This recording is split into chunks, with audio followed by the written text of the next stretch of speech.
So UFC Fight Night Cannonier versus Borralho just took place, and this is my reaction to the card. So there was 11 fights on the whole entire card, main card and prelims, with 5 finishes. Now, the main card itself was pretty exciting because there was a lot of finishes on that card. But starting off with the main event, Jared Cannonier versus Caio Borralho.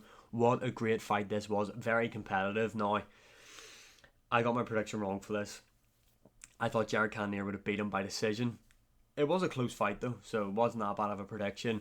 I thought Jared Cannonier was just more experienced than him, had fought at the elite level for a lot longer than him, and I just thought Cannonier was underrated. I thought he's being overlooked after that Imavov loss. I thought a lot of people were just shitting on Cannonier, saying the guy's too old, which, in fairness, he is 40 years of age, but Cannonier has great takedown defense, and he is very technical on the feet as well.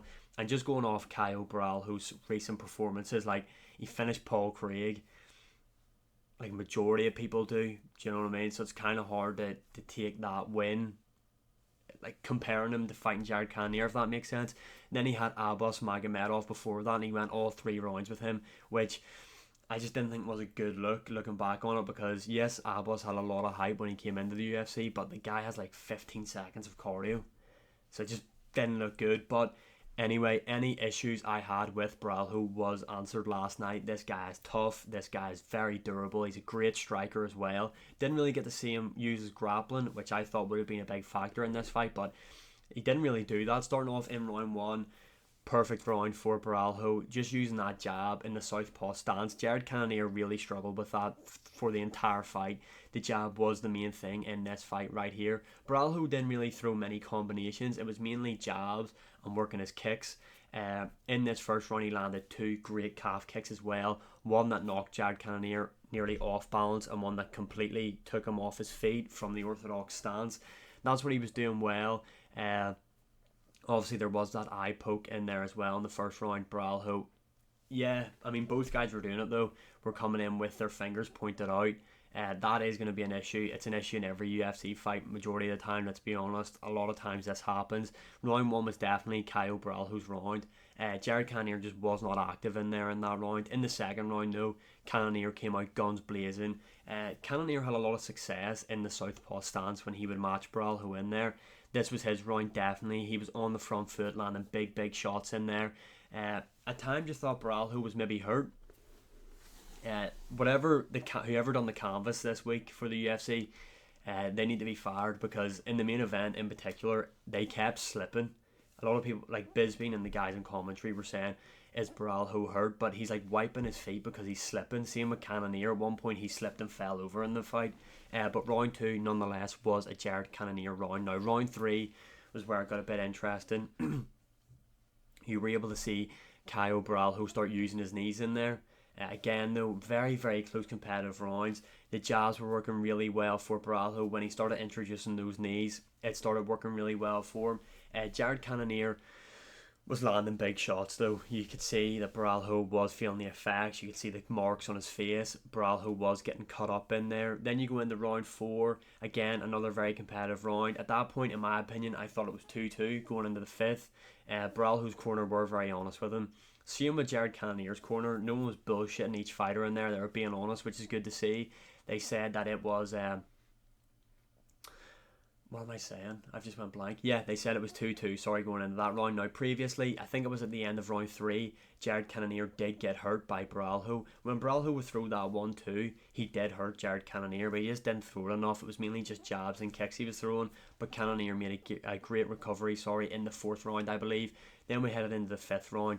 This was a Borralho round. Obviously, you've seen him hit Jared Cannonier with that 1-2. Cannonier, very weird the way he reacted. The guy kind of like fell like a cartoon character, but anyway, went to the mat. Borralho went down there. This maybe shows a bit of his inexperience in there. He could have got Cannonier out of there, in my opinion, if he had just stuck with the ground and pound. Now, Cannonier was defending himself, but if Borralho had kept with the ground and pound, he definitely would have got Cannonier out of there, although he opted to go for an arm triangle, which was a bit weird because he didn't have the room to his right, but nonetheless he went for it to try and show off his grappling skills and get Cannonier out of there. Just maybe a bit of inexperience on Borralho's part to just not continue with the ground and pound, in my opinion anyway. Although he did have that shoulder pressure on Cannonier, and at points I thought Cannonier might have went out, but Cannonier done a good job letting the referee know that he was safe, keeping himself safe, keeping himself in the fight. And yeah, that was it. Borralho won by decision. Great win. Now he's going to be ranked number 5, I'd say, in the middleweight division. Cannonier, 2 back-to-back losses. He's 40 years of age. What's next for him? I don't know. He's still got a lot to give, though, even though he is 40 years of age. That was a great performance from him. The guy, cardio-wise, looked great in there. Borralho showed that he can go a hard 5 rounds as well. Yeah, Borralho's going to be interesting to see what is next for him. There were some things in his striking that I didn't really like. The fact that he's constantly reaching out in that southpaw stance. He kept reaching out, grabbing Cannonier's hand. Maybe more sophisticated. Why was I going to say that fucking word? Maybe more like elite strikers than Cannonier will be able to exploit that in Borralho's game and catch him, because he is hittable. But that's just me nitpicking. I mean, the guy had a great performance in there against Cannonier.